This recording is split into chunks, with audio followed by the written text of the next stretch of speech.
আলবদর রাজাকারের বাচ্চারা এখনো কিন্তু ফজলুর রহমানদের মতো মুক্তিযোদ্ধারা জীবিত আছে। এই দেশে মুক্তিযুদ্ধ হয়েছে। আমি হতবাগা ফজলুর রহমান বলেছিলাম, জামাত জোট যদি মেজরিটি পায় তাহলে আমি বিষ খাবো। তারা আমাকে ফজা পাগলা বলে কথা বলে, উনি একদিনই তা বলে, Major Zia do hereby declare the independence of Bangladesh, প্রথম নিজের নামে পরে বঙ্গবন্ধুর নামে। আমি আজকে আপনাদের কাছে বলতে চাই, মুক্তিযুদ্ধ এত সহজ জিনিস না। 5ই আগস্টের পরে কি হলো আপনারা জানেন। এইখানে ইউনূস সরকার ছিল, আমি শিল্পকলার সামনে থাকি, একটা গান হইতে পারে নাই, একটা নাটক হইতে পারে নাই। তারা বলেছিল কোন মুক্তিযুদ্ধ হয় নাই, 47-এর যুদ্ধ হয়েছে, আর 24-এর যুদ্ধ হয়েছে, আর 71-এ গন্ডগোল হয়েছে।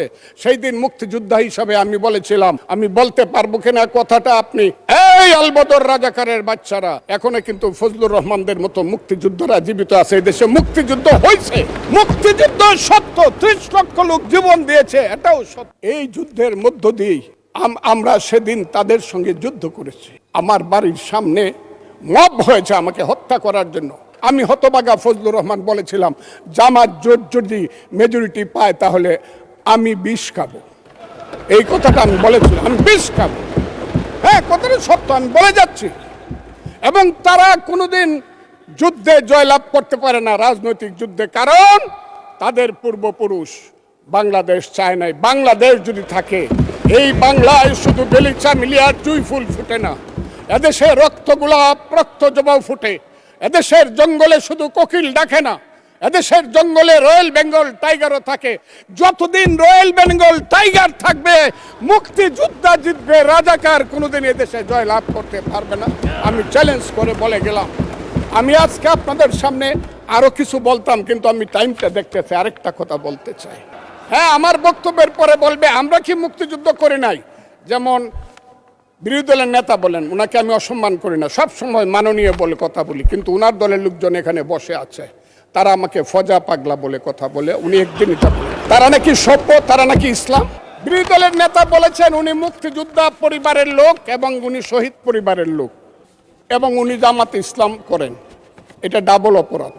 মুক্তিযোদ্ধা পরিবারের লোক কেউ জামাত করতে পারে না। শহীদ পরিবারের লোক তো জামাত করতেই পারে না, আর জামাত করলে ডাবল অপরাধ করতেছে। 2, তাহলে স্বীকার একটু অপেক্ষা করুন।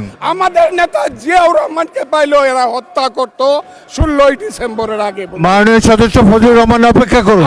কথাটা খুব ক্লিয়ার। কিন্তু এই সংসদ সম্পর্কে আজকে না হলো কালকে না হলো পরশু, না হলে ইতিহাসে ভুল বার্তা যাবে যদি আমরা যুদ্ধ অপরাধের ব্যাপারে আমরা সুপ্রস্তাব নেই।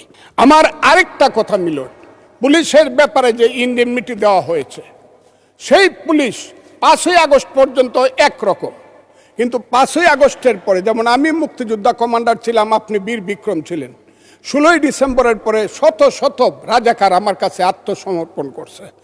আমি কাউকে হত্যা করি নাই, সবাইকে জেলে পাঠিয়ে দিয়েছি, তার বিচার হোক। আমার কথা হলো 5ই আগস্ট 2024 সনের পরে এই যে এত থানা লুট হয়েছে, এত পুলিশকে হত্যা করা হয়েছে, তারা তো তখন যুদ্ধ করে নাই, তারা তো নিরপরাধ। এত অস্ত্র গেল কোথায়?